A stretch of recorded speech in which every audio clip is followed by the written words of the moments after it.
Le comité des sages du Ouaddaï a animé une conférence de presse à Ndiaré ce lundi dans le 8e arrondissement. L'objet de cette conférence de presse est d'informer l'opinion nationale et internationale sur la situation qui prévaut dans cette province depuis la suspension du sultan Chérif. La province du Ouaddaï a beaucoup souffert et continue de souffrir à cause des contre-vérités sciemment entretenues par des individus pour leur intérêt purement égoïste. Et les conflits intercommunautaires que connaît la province est la résultante de cette cécité morale intellectuelle. C'est en ces termes que le porte-parole du comité des sages du Ouaddaï, Ahmad Salih Adoud, a voulu dénoncer ce qu'il qualifie d'injustice envers la province du Ouaddaï. Le comble est que le sultanat du Ouaddaï n'est pas invité à participer aux travaux du dialogue national inclusif et souverain en cours. Ahmad Salih Adoud n'est pas passé par le dos de la cuillère pour critiquer le comité d'organisation du dialogue national inclusif.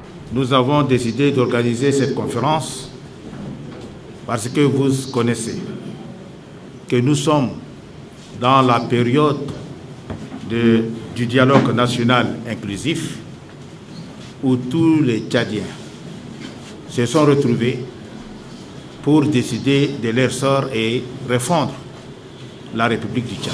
Nous voulons amener quelques éclaircissements qui peuvent aider les Tchadiens de comprendre la réalité, où se trouve la réalité de tout ce qui s'est dit depuis 2 ans. Les préoccupations des journalistes sont portées sur les raisons ayant motivé la suspension du sultan Chérif Abdelhadi Mahadi et le silence observé par les ressortissants du Ouaddaï après 1 mois du lancement des travaux du dialogue national inclusif. Ahmad Salih Adoud répond.